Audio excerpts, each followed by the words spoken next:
ये 6 मई 2026 की घटना है और ये दोपहर लगभग 3 से सवा 3 बजे के बीच घटित हुई थी। इसमें एक 19 वर्ष की युवती है और ये लॉ कॉलेज गई थी और इसको इस दौरान दिन में एक कार में दो लड़कों ने पिक कर लिया था और जबरन उठाकर इसको ले गए थे। नेचुरली जब उसकी जो सहपाठी है, जो पर्टिकुलर छात्रा है जिसका अपहरण हुआ था, उसने सभी को जब बताया तो सनसनी पूरी उसमें फैल गई थी और उसके पश्चात पूरी पुलिस एक्टिव हो गई थी और इसमें SP Dharmveer Singh, additional SP Anu Beniwal और शहर के सभी सीएसपी थाना प्रभारियों को नाकाबंदी के लिए एक्टिवेट किया गया था और टेक्निकल सेल की भी सहायता ली गई थी, जो लगातार पुलिस सक्रिय रही और लगातार ट्रैकिंग करती रही। उसका ये मतलब फ़ायदा हम लोगों को मिला कि इसमें ये इस्टेब्लिश हो गया कि इनका मूवमेंट झांसी की तरफ हो सकता है और या फिर ऑनवर्ड झांसी से यूपी के किसी भी रास्ते पर ये लोग जा सकते हैं। तो इस पर लगातार हम लोग की जो है टेक्निकल विंग और इसके अतिरिक्त जो फिज़िकली सर्चिंग टीम्स लगाई गई थी वो काम करती रहीं। तो इसमें हम लोग को एक क्लू मिला था और उसमें ये क्लैरिटी बनी कि जालौन के पास एक गाड़ी जो है अबेंडेड स्टेट में मिली। तो वो गाड़ी वही स्टेब्लिश हुई बोलेनो कार जिसमें इस 19 वर्षीय छात्रा को पिक करके ले गए थे दोनों लड़के।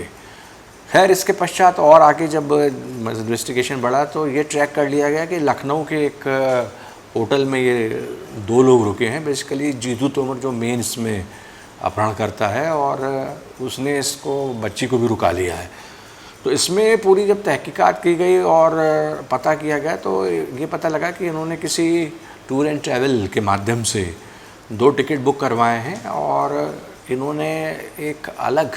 आधार कार्ड का उपयोग उसमें किया है। तो उस बेस पे जब शक हुआ हम लोगों को तो उसमें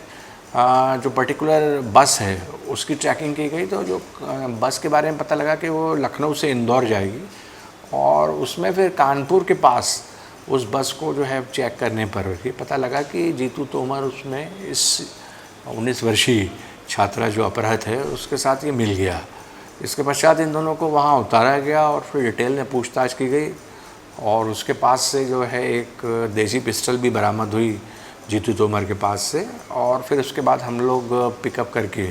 इन लोगों को यहाँ पे लाए हैं और इनसे भी विस्तृत पूछताछ कर रहे हैं। लड़की रिकवर कर ली गई है और उसको जो नियमानुसार है हम कंसर्निंग जो है मजिस्ट्रेट के सामने भी प्रस्तुत करेंगे और फिर जैसे कथन आएंगे आगे तो उसके अनुसार और कार्रवाई होगी। और बाकी इसमें अपहरण और अन्य जो है संगीन धाराएं पूरी उसके तहत मुकदमा कायम किया गया था जिसके तहत इसकी अरेस्ट की गई है। ठीक है। और इसके अतिरिक्त इसमें यह मैं बताना चाहूँगा कि इसमें ये भी इस्टेब्लिश हुआ कि लगभग 1 साल से ये जो लड़का है जो मेन इसमें जीतू तोमर इसको फॉलो कर रहा था और एक स्टॉकिंग यानी पीछा करके जब किसी लड़की को परेशान किया जाता है उसको फॉलो करता था। तो इस संबंध में 21 अप्रैल को एक रिपोर्ट सेम थाने में जिस थाना क्षेत्र से इसका अपहरण जो है 6 मई को हुआ है तो उसमें 21 मई को एक रिपोर्ट भी पंजीबद्ध की गई थी स्टॉकिंग की, जिसमें इसको अरेस्ट किया गया था जीतू तोमर को। और उसके बाद जब माननीय न्यायालय से इसकी जमानत हो गई 7-8 दिन बाद तो ये वापस आया था और जमानत होने के पश्चात इसने फिर से ये जो है घटनाक्रम जो बड़ा सनसनीखेज था अपहरण का इसको अंजाम दिया। तो कुल मिला के इसमें जब और डिटेल में पूछताछ हुई है तो ये भी स्पष्ट हुआ है कि जो लड़की की मदर है उसका ये कहना था कि रिश्ते में ये दूर का मामा लगता है और नेचुरली जो सामाजिक परंपराएं हैं उसमें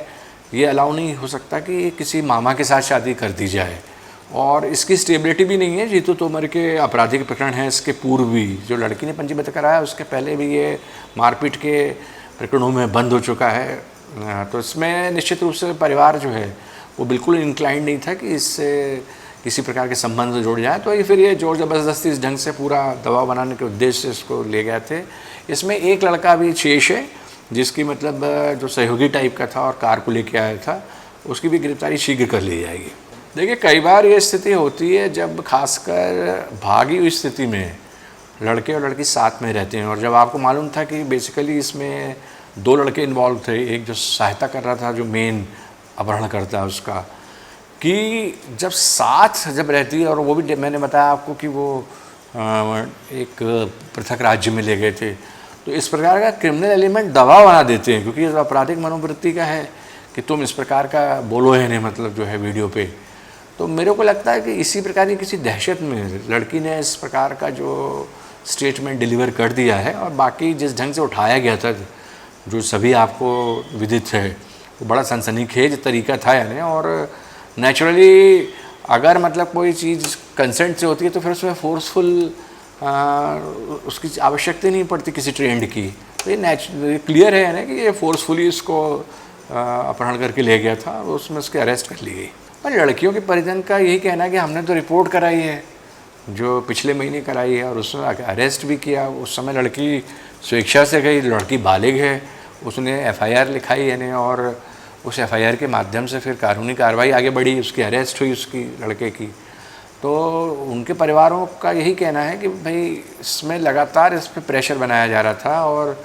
ये प्रयास किया जा रहा था कि किसी तरीके से शादी के लिए तैयार हो जाए, जो कतई परिवार तैयार नहीं था इसके आपराधिक गतिविधियों को देखते हुए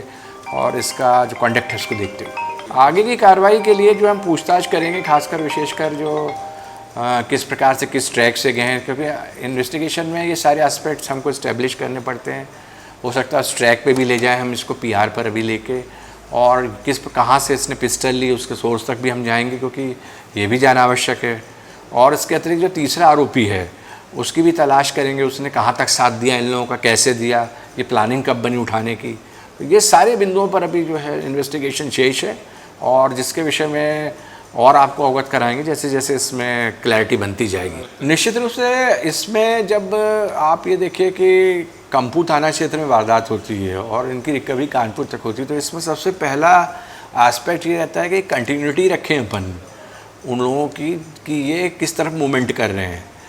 नॉर्थ साउथ ईस्ट वेस्ट कहीं भी मूवमेंट हो सकता था, एक वाहन भी था। तो नेचुरली इसमें पुलिस ने लगातार मेहनत की, CCTV कैमरे कम से कम इसमें 150 से 200 खंगाले, उससे स्थिति स्पष्ट हो गई कि इनका नॉर्थवर्ड मूवमेंट बना है, और उससे नेचुरली एक हम लोगों को एक लीड मिली, और उसके बाद जो है जो टेक्निकल असिस्टेंस थी उसकी सहायता से हम इस्टेब्लिश कर सके कि ये